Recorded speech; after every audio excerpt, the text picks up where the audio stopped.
I'm Maurice Bouvier, Assistant Deputy Minister of Industry Advancement with the Manitoba Department of Agriculture. It's a pleasure to join you this morning. Thanks for joining us at the 2022 Manitoba Protein Summit. I'm the host for the session, Manitoba, an Innovative Leader in Sustainable Protein Development. Before we get to turn it over to Michael McCain, I want to remind you that this is a pre-recorded session. If you have questions for Michael, please post your questions using the chat box on the right side of the screen. The questions will be responded to live through the chat box during the session. Manitoba launched the Manitoba Protein Advantage strategy in September 2019, and since then we've worked in a number of ways with industry, academia, and other stakeholders to position Manitoba as a leader in sustainable plant and animal protein development. Our keynote speaker today leads a company that is diversified in both animal and plant protein and has led Maple Leaf Foods to not only thrive, but also lead in protein sustainability. So let me turn to introducing our speaker for this session, Michael McCain. Michael H. McCain is President and Chief Executive Officer of Maple Leaf Foods, one of Canada's flagship food companies with sales of $4.3 billion and employing approximately 13,500 people in Canada and the United States. Mr. McCain started his career at McCain Foods in the late 1970s, where he held a variety of roles, including President and Chief Executive Officer of McCain Foods USA. Michael joined Maple Leaf Foods in 1995. Since then, he's been instrumental in establishing Maple Leaf as a strong and sustainable values-based company. Mr. McCain is a director of the McCain Capital, of McCain Capital and Maple Leaf Foods. He's a member of the Richard Ivey School of Business Advisory Board, the Business Council of Canada, and the Centre for Addiction and Mental Health Foundation. He is also the honorary chairman of the Maple Leaf Centre for Action on Food Security. Born in Florenceville, New Brunswick, Michael attended Mount Allison University and received an honors business administration degree from the University of Western Ontario. He also holds honorary degrees from Brock University, Carleton University, and Guelph University. It's my pleasure to welcome Michael McCain to the 2022 Manitoba Protein Summit. Michael. Thank you, Maurice, and hello, everyone. Thank you for having me here today. It's a wonderful time to be talking about the future of the protein sector around the world, and I'm thrilled to have the opportunity to share some views with you today. I'll begin with the observation that I'm not an expert on protein section development or processing. We are a CPG company with a deep connection to consumers and our brands, and the pursuit of our blueprint as an organization that is one part belief system and one part strategy.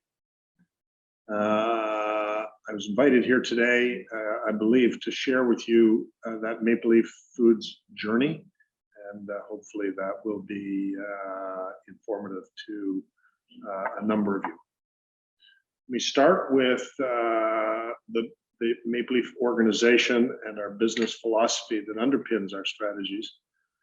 We have a core business belief rooted in something we describe as shared value, the recognition that our job is to create enduring benefit for all stakeholders, specifically rejecting the primacy of shareholders alone.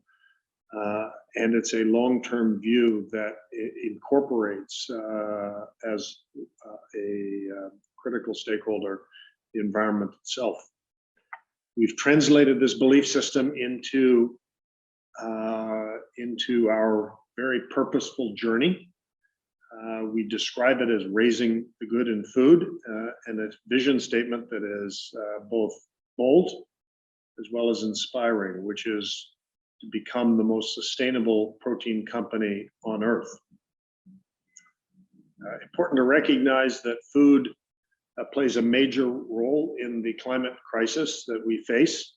roughly 30 to 40% of all greenhouse gas emissions are connected in some way to food and agriculture.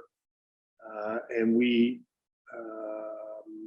adopted the mindset that it was essential for us to become part of the solution to this problem and not just a contributor to the problem itself. We view sustainability in a very broad terms. It's not just about environmental sustainability. Our purpose statement is embedded in virtually everything that we do.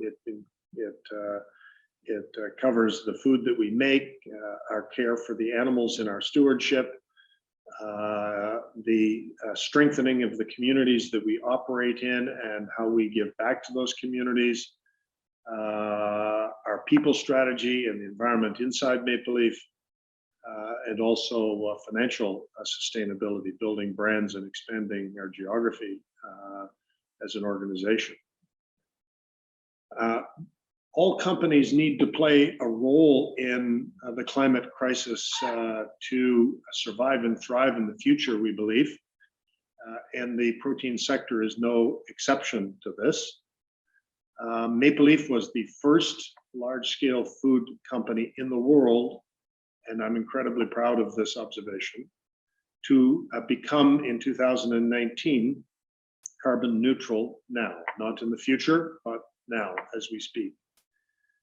In pursuit of our carbon management strategy, which included carbon neutrality, we signed up for science-based targets for emissions reduction that were layered on top of emissions reductions that we've been pursuing for the prior many years. We were one of 2 companies in Canada and 290 companies around the world that made an even greater and bolder commitment for emissions reductions through to 2030, in not just in proportionate terms, but in absolute terms. And that was a critical element of our sustainability strategy. We've combined that with what the scientific community would describe as the pyramid of addressing carbon and carbon management strategies: avoid, reduce, recycle, and offset. And we've included in our strategy the purchase of high integrity, industry specific, new vintage, and fully verified carbon offsets to bring us to that carbon neutral status.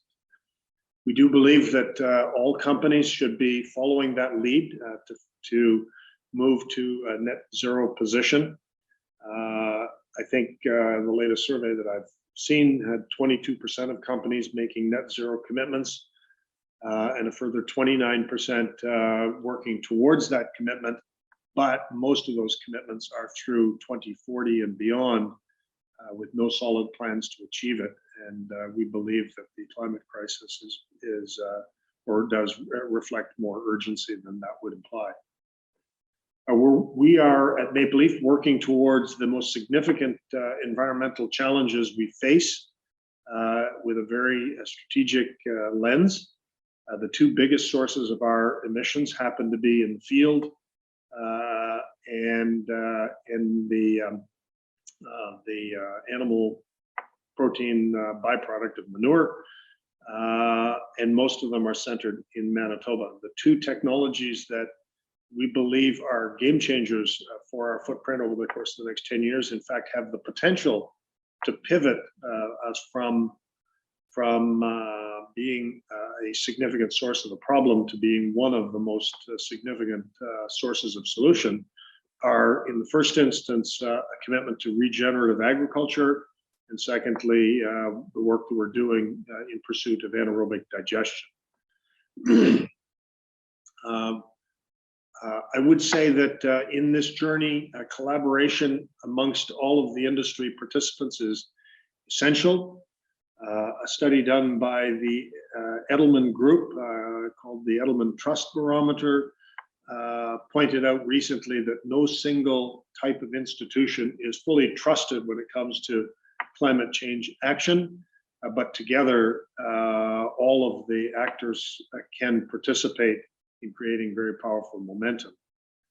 We are at unprecedented levels of cooperation that are required amongst business leaders, government, NGOs, the scientific community, policymakers, investors. All of them need to collaborate in order to overcome that trust barrier and find solutions.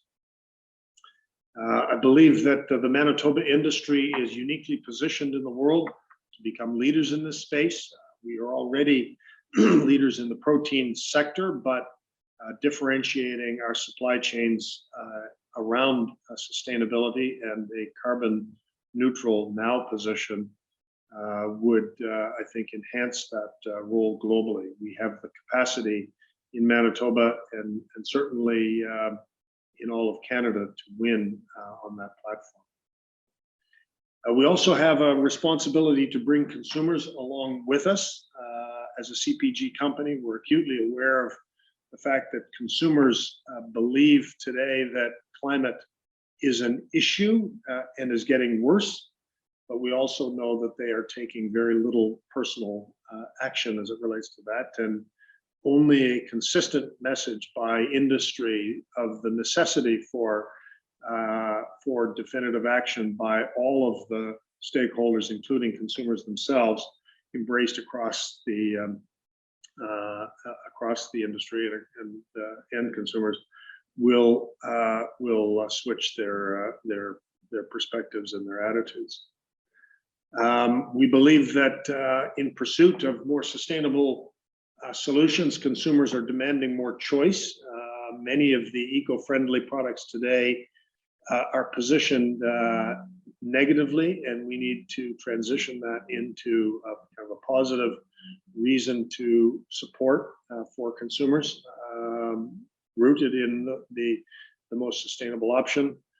Climate scientists and leaders in sustainability communications, such as Catherine Hayhoe, who has spoken extensively on the subject, say that more companies need to stop using language of negative trade-offs and start embracing the focus or a focus on the positives of sustainability in our business. So that's a question that we can all ask ourselves: is what can we bring to the table in that regard? It's our role as business leaders to move consumers along in the journey, and that's what we're trying to do in the face of some obstacles, not in all elements of sustainability, and we're quite inspired by that. In conclusion, I'd say that this notion of shared value has been a competitive advantage for us. We're committed to it, not just because it's the right direction for us as an organization, but it has been rewarding as well, and we hope that our actions will inspire other companies to follow suit, see what's possible, set their own targets, and work together with others in the industry to achieve them. So with that, Maurice, I'm happy to turn it over to take any questions that you may have. Okay, thanks very much, Michael. So as Maple Leaf has gone through this journey to net zero and very aggressively and proactively, what are some of the challenges that are faced by companies like yours, or what is some of the advice that you could give to other companies as based on the lessons you've learned going through this journey?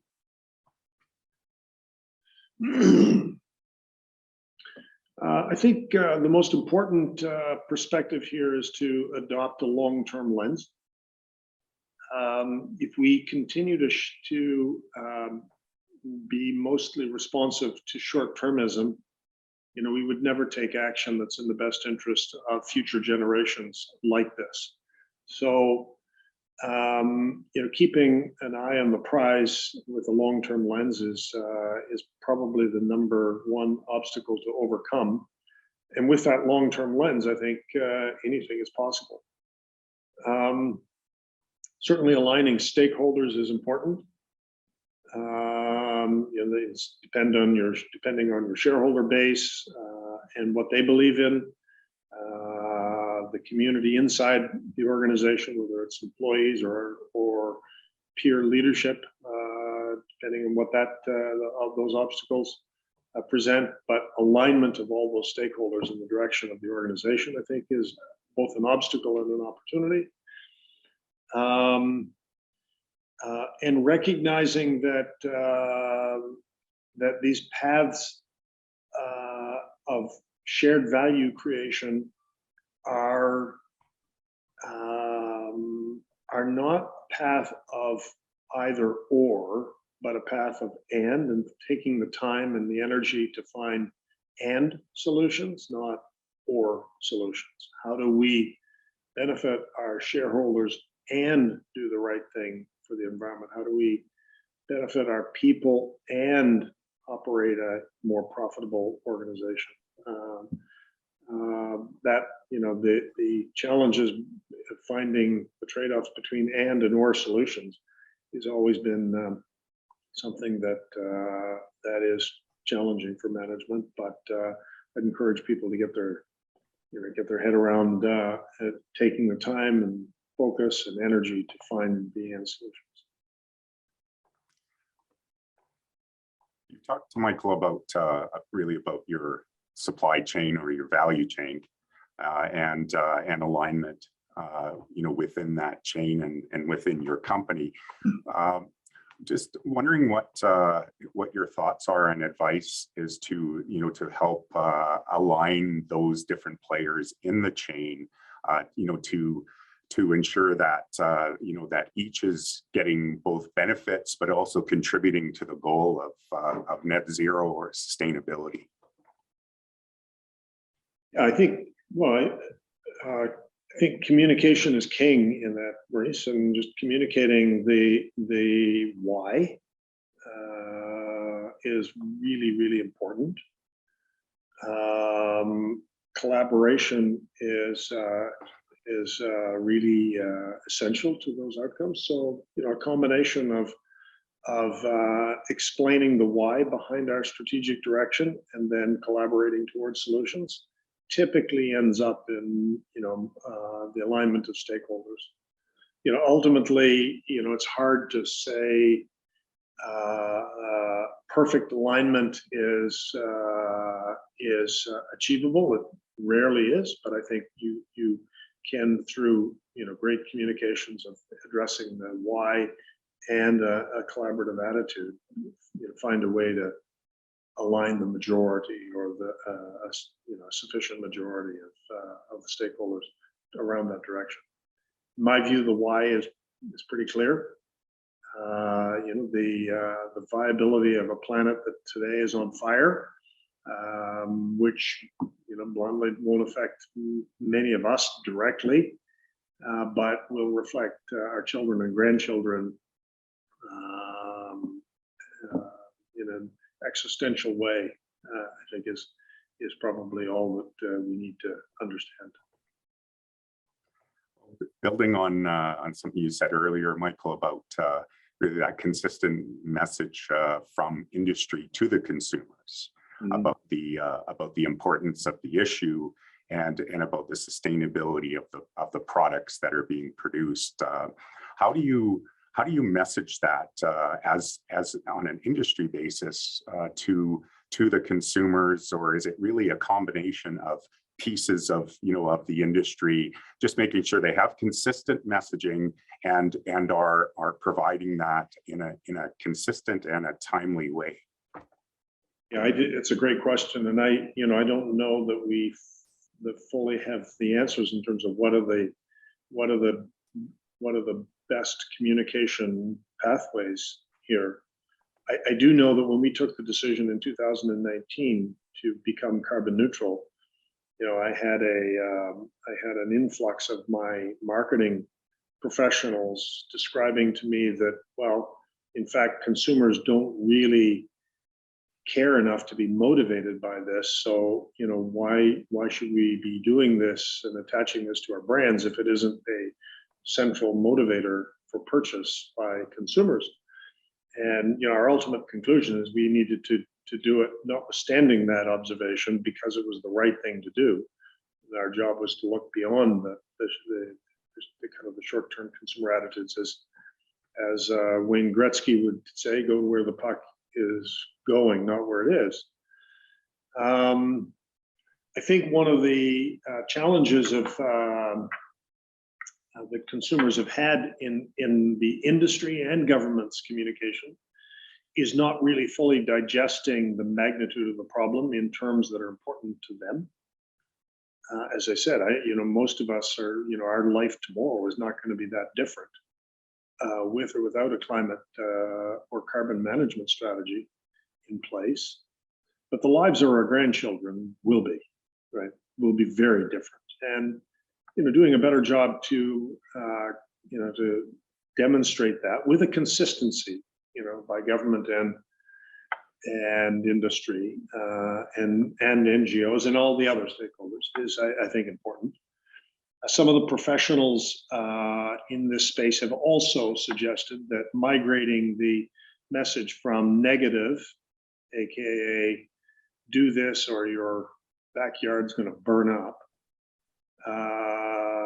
to finding some more positive ways to demonstrate the benefits, positive messaging, to demonstrate the benefits of a sustainability or climate strategy would probably be more responsive as well to consumers. So, I think there's something we just need to work towards, again, collaboratively, as with all the stakeholders joining in that voice, recognizing that consumers don't immediately gravitate to something that will affect their tomorrows more than it affects their todays.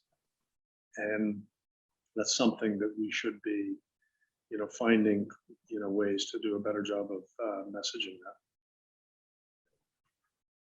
Michael, you mentioned about really about leadership and leadership of the company, and certainly leadership in putting the message out about the climate crisis, and then how food can be part of that solution rather than the contributor. Just wondering about some advice that you might give to to Manitoba or to the industry that's out there to to really look at how Manitoba can position itself in a broad way under the banner of sustainable protein. How it could not only tell the story of what the climate crisis means, but also deliver, as a province or as a sector on really driving sustainability and making a difference. Oh boy, that's providing leadership to an industry like that, I think, is largely about example setting. And I think we're trying to do our best to lead by example in this space. I'm hopeful that over time others will jump on the train. I'm fully conscious of the fact that because this has a greater impact on on our collective tomorrows and not our todays, that becomes fearsome or an obstacle or difficult for some, and even more so when people see that when you adopt goals that you're not even really sure how you're going to achieve those goals. It requires a fair amount of courage. I'm reminded that Nelson Mandela said once that courage is not the absence of fear, it's feeling that fear and going at anyway. And I think, taking bold steps like this is, as an industry or as an individual actor within an industry, it does require a fair amount of that kind of courage. And I would encourage that from all of the participants. I do think that our experience demonstrates some of the elements that are really important to success. This idea of finding the balance between and solutions and not or solutions, because they're just, saying I got to do this or, lose money, or I got to do this or, irritate so and so. I mean, there's always the pursuit of an and solution is really, really important here. We've done that in trying to find ways to monetize our position in the North American marketplace, for example, to make it lucrative both in growth and in profitability in our space, and that's been very lucrative for us. Actually, we found ways to make it inspiring for our people, right? So we attract great talent because of our commitments and so on and so forth. So we've tried to find ways to make those end solutions come alive. But ultimately, it takes example setting and courage by leaders in an industry and individual participants to take on a journey like this. And I would encourage everybody to think long and hard, look in the mirror, think about future generations, think about your grandchildren. I have 6 of them today myself. Think about what life is going to be like for them in 50 years if we succeed in this journey, and what it may be like disastrously so if we don't succeed in this journey, and take the appropriate steps. Thank you. I'm wondering about you've had a journey to net zero. As I said, it's been proactive and aggressive. And where do you go from here in terms of further sustainability and even the mix of how you get to net zero? Is it really part of your regular strategy now to look at those various components to keep on that journey and maybe even improve upon it? Yeah, well, so our carbon neutral position is one dimension of our strategy. It's not the whole strategy. As I said previously, our view or the lens we apply to sustainability is very broad, in that it includes the food that we produce and how we've re-engineered the food, whether it's in providing natural solutions and natural food using only pantry ingredients in our flagship Maple Leaf brand, all the way through to being one of the largest suppliers of meat raised without antibiotics in North America today. The food that we produce and continuing to find better food solutions for consumers, leading in the real food movement is central, and that's an ongoing effort. We continue to refine our animal care strategies. Our chosen path is to be leaders in animal welfare in the world, and finding ways to bring that to life is a journey, and we've made great progress. In 2021, we were, I think, using our definition of gestation crate free, we completed our journey of well over 5 years to get to 100% gestation crate free. It's not just open or loose housing; it's an enhanced version of that.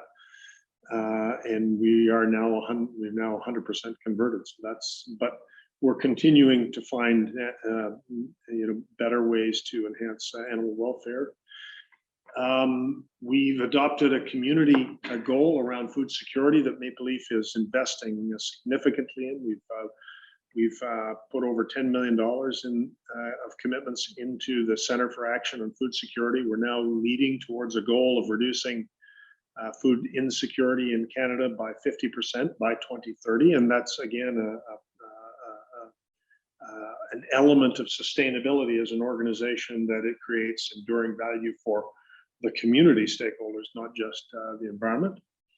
And then from an environmental perspective around Better Planet, we've got our executional challenges ahead of us, because we've set science commitments around science-based targets for Scope 1, Scope 2 and Scope 3 emissions.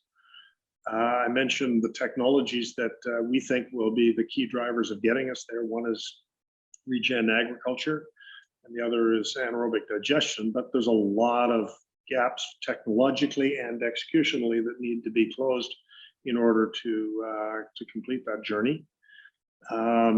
We will stay carbon neutral throughout that, but as we do, as we meet our science-based targets for emissions reductions, avoidance and reductions, then we obviously reduce our reliance on kind of these high-quality, verifiable offsets along the way. So there's a lot of executional journey in that side of it, in terms of particularly around those two technologies. So, you know, we've got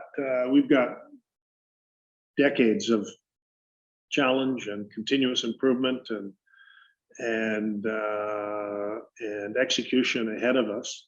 We stated our goal of being the most sustainable protein company on earth in the way that we did, in that it's a moving target. You know, our definition of sustainability today, as others go with us in that journey, will accelerate and elevate in 1 year's time, 2 years' time, and our commitment is to be at the front of that pack as it continuously improves, and not in the back. So we stated our vision in a very specific way to reflect that.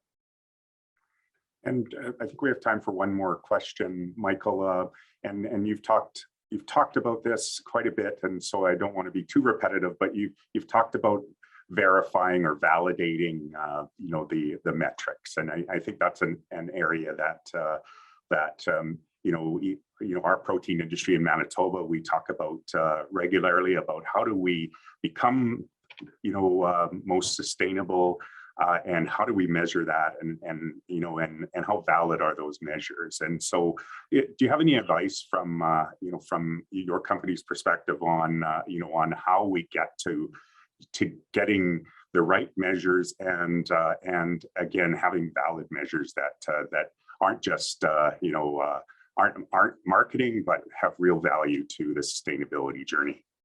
Yeah, that's a great question. I mean, you know, finding an amalgamated metric around all of our sustainability journey is challenging, but we have individual metrics for components along the way. So,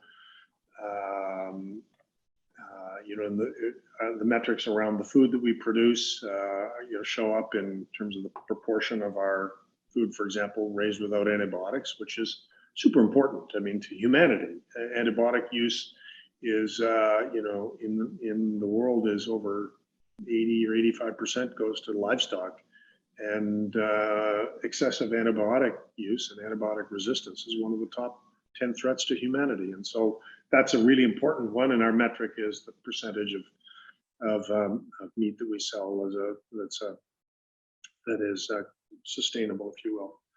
From an environmental perspective, it's in our footprint.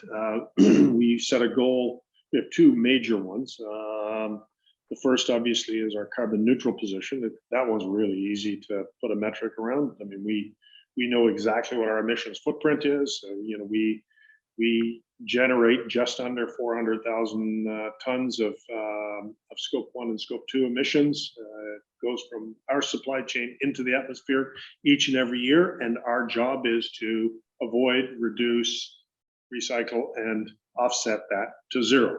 So that's a pretty easy one, and we can measure those and do measure those on an annual basis, on an audited basis. Clearly, the offset component of that needs to be verified.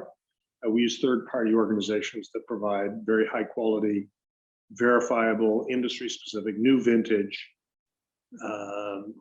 offsets that are attached to the portfolio. You know, as you can imagine, Mother Earth doesn't really care so much if it's 400,000 tons up, as long as it's 400,000 tons down, then it doesn't really care that much as to how that's done. But they are verified through a third-party organization. Our goal in food security is very specific and measurable. It's provided by StatsCan data, 50% reduction food insecurity in Canada. That's a very specific metric that we attach to that wheat. So I think what that means, Maurice, is that that all of the